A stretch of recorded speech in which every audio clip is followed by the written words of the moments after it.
చిత్తూరు జిల్లా వైసీపీలో కుల సమీకరణాలు కాకరేపుతున్నాయి. టికెట్ల కేటాయింపులో సామాజిక సమతుల్యాన్ని పాటించడం ఆ పార్టీ అధినేత జగన్కు కత్తి మీద సామైంది.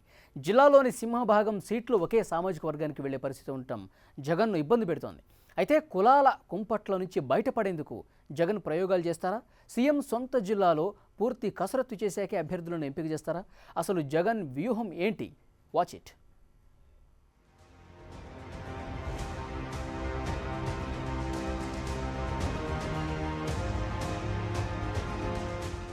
ఎన్నికలు ముంచుకొస్తున్న వేళ చిత్తూరు జిల్లాలో టీడీపీ వైసీపీ మధ్య పోటీ నువ్వా నేనా అన్నట్లుగా సాగుతోంది. 2014 ఎన్నికల్లో మెజారిటీ సీట్లు సాధించి టీడీపీ జిల్లాపై ఆధిపత్యం సాధించింది. అయితే ఈ ఎన్నికల్లో అదే దూకుడుతో వైసీపీ ముందుకెళ్లాలని భావిస్తోంది. కానీ టికెట్ల కేటాయింపులో కుల సమీకరణాల పాటింపు ఆ పార్టీ అధినేత జగన్మోహన్ రెడ్డికి కత్తి మీద సాములా మారింది. గత ఎన్నికల్లానే వచ్చే ఎన్నికల్లో కూడా మెజారిటీ సీట్లు ఒకే సామాజిక వర్గానికే కేటాయించాల్సి రావడం జగన్కు అనివార్యంగా మారుతోంది.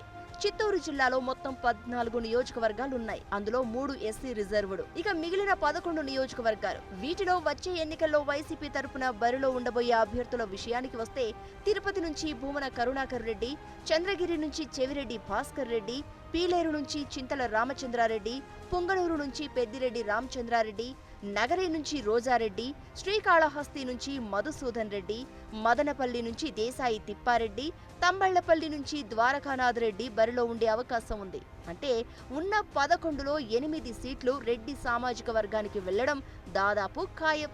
ఇక మిగిలినవి 3, అవి చిత్తూరు, పలమనేరు, కుప్పం. ఇందులో చిత్తూరు, పలమనేరు స్థానాల్లో అభ్యర్థులపై కొంత పీటముడి నెలకొంది.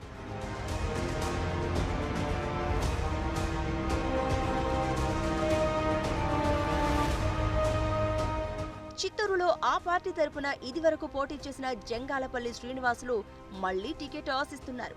ఈయన బలిజ సామాజిక వర్గానికి చెందిన వ్యక్తి. అయితే ఇదే క్రమంలో ఇదివరకు వైసీపీలో ఉండి అటు తర్వాత పార్టీకి దూరమైన సీకే బాబు మళ్లీ వైసీపీకి రావాలని భావిస్తున్నట్లు ప్రచారం జరుగుతోంది. ఆయన చిత్తూరు వైసీపీ టికెట్ ఆశిస్తున్నారు. ఇతని విషయంలో ఇంకా క్లారిటీ రాలేదు. అలాగే పలమనేరులో కూడా నిర్మాత రాకేష్ రెడ్డి, బీసీ అభ్యర్థి వెంకటగౌడ ఇద్దరూ టికెట్ ఆశిస్తున్నారు.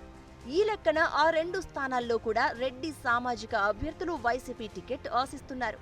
ఇక మిగిలింది ఒక్క కుప్పం. ఇక్కడి నుంచి బీసీ కులానికి చెందిన రిటైర్డ్ ఐఏఎస్ అధికారి చంద్రమౌళి మళ్లీ బరిలో ఉండే అవకాశం ఉంది. గత ఎన్నికల్లోనూ ఆయన కుప్పం నుంచి చంద్రబాబు నాయుడుపై పోటీ చేసి ఓడిపోయారు. మళ్లీ కుప్పం బరిలో నిలిచేందుకు చంద్రమౌళి సిద్ధంగా ఉన్నారు. ప్రస్తుత పరిణామాలతో చిత్తూరులో సీకే బాబును పార్టీలోకి తీసుకోవడం లేదన్న మాటలు వినిపిస్తున్నాయి. అలాగే పలమనేరులో సైతం నిర్మాత రాకేష్ రెడ్డికి టికెట్ లేదన్న ప్రచారం జరుగుతోంది. సీఎం జిల్లాలో కనీసం 2-3 చోట్లైనా బీసీ అభ్యర్థులను బరిలో నిలపాలన్న భావన జగన్లో ఉన్నట్లు సమాచారం. ఏదేమైనా చంద్రబాబు నాయుడు తరహాలో టికెట్ల కేటాయింపులో సామాజిక సమతుల్యం పాటించడం జగన్కు కొంత ఇబ్బందిగా ఉంది. మరి అభ్యర్థుల ఎంపికలో జగన్ ఎలా ముందుకు వెళ్తారో చూడాలి.